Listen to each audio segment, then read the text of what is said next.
So the COD Next event is just wrapped up and we've got some massive news when it comes to Warzone, and that's what I want to fly through in this video. We've got a lot of details, jam-packed video. I'm going to try and get through this as quickly as possible. So if you do enjoy this video, don't forget to subscribe. There's a lot of big information here. A lot of the streamers are still streaming the game right now, so you can watch that too. But like I said, all the details will be in this video right here. So kicking things off straight away, we're getting a new Resurgence map, and that's called Area 99, based around Nuketown. This is something I wanted to see in the game for such a long time, even when we had the Cold War integration back on Warzone 1, but we're now officially getting it. And this map has some really good Rebirth Island vibes, and it's probably one of the best maps we've seen since Rebirth Island. I'm not just saying that because this is the new map. I'm genuinely saying that because this does look like an amazing map, and I'll show you some of the points of interest here, but this is not really going to give you much of a feel because this is like cinematic stuff. But as you can see, in terms of detail level, this looks like a Resurgence Rebirth kind of style map, and all the points of interest do look very unique as well, which is really good to see. And this was one of the hot drops actually of all the live streams that we got to see happen in game, which is pretty cool too. The next big change is the Omni movement system. This is getting added in from Black Ops 6 into Warzone. The full movement system is getting added in. This has had mixed reviews from what I've seen on the streamers. I was flicking through the different streamers that were playing the game when it comes to Warzone, that is. And some of them had good things to say about it, and some of them had not so good things to say about it. So we'll need to see kind of how that plays in game. So they are looking to have that movement system where you can dive in each different direction. Also, it looks like slide cancelling's kinda back. As always, we're getting the new weapons from Black Ops 6 added into Warzone.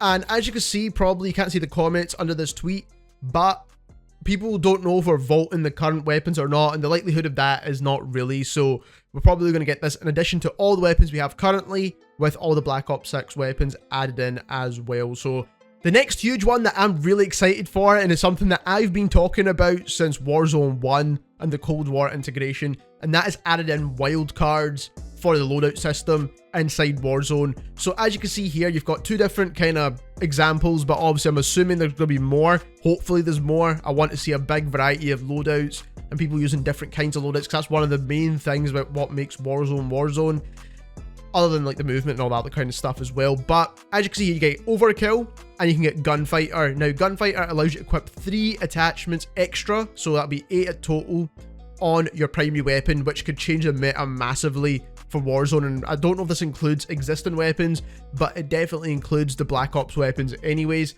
And then you've got overkill that allows you to equip 2 primary weapons, so they're going to completely overhaul the perk system. Another thing that's staying in the game kind of is the lootable perk system. So this is going to work kind of like what it did inside Warzone 1, where you get your 3 existing perks that you have in your loadout, then you can find the lootable perks, and as it says here, 2 of which are exclusively found in loot only, so you'll only be able to get them by looting around. This is quite a cool system to get additional perks whilst you're playing the game. So here is all the perks. Now some of the perks are combinations of other perks at the moment. So Sprinter is Escapist and Double Time or something like that, whereas Grenadier is Tracker and another perk combined. So they're trying to make it a bit more friendlier to Warzone, which is obviously what you want to see.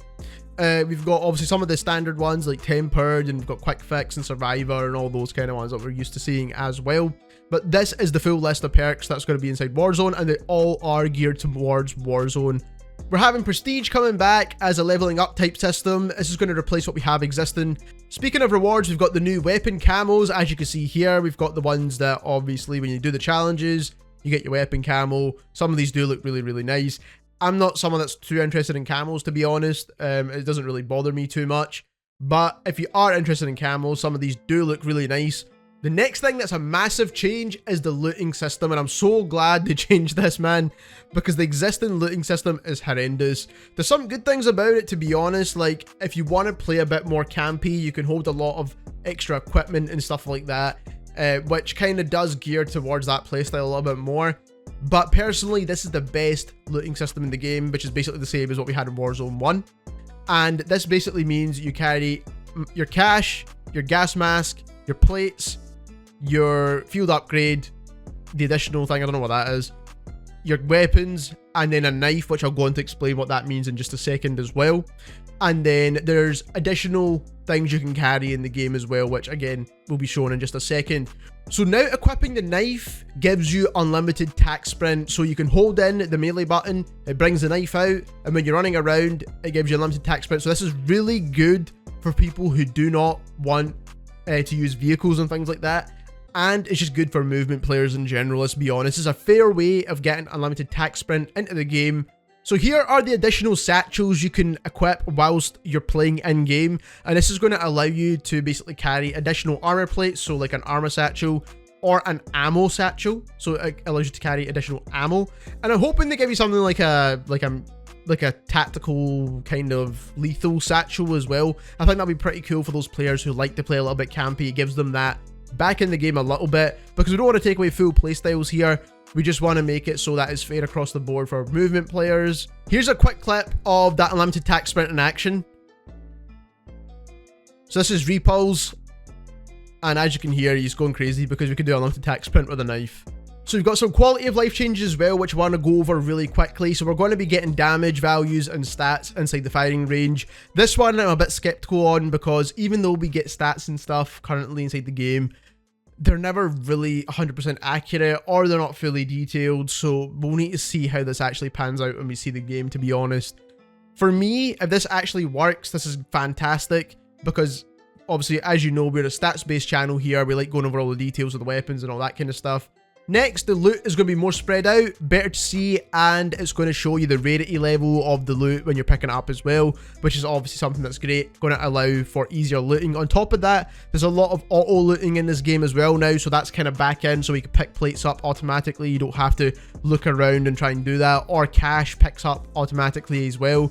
Again, you don't need to look around and do that. So we've also got more movement-based improvements like zip lines, ascenders, parachutes, exfil, mantling, all that kind of stuff. Hopefully this is more settings based, because we don't want them to choose it for us. We want to be able to choose what we want ourselves, so hopefully that's what they're talking about here, but we'll need to see. We're going to be getting rank play back with the launch of season 1. This is pretty standard stuff. So of course we're getting new tacticals and field upgrades. They've got the neuro gas mine, and we're also going to be getting care packages as well. So obviously we'll see what these do. Obviously in game, I don't really think there was much gameplay of these two items at all. Similarly, we've got two new lethals. We've got a blast trap, which is probably going to be some kind of mine, and then also we've got the combat axe, which is probably going to be some kind of throwing knife type thing. And finally, the big update that dropped and that they kind of left for the end is that Verdansk is returning. Now hopefully this version of Verdansk is really good and it is improved as well. But we'll need to see when we are in the game, of course, and when we actually get this. And this is probably going to be halfway through the life cycle of this game in general, so they've got a lot of time to work on it. Also, with all these new movement changes and stuff, hopefully this feels like Warzone 1.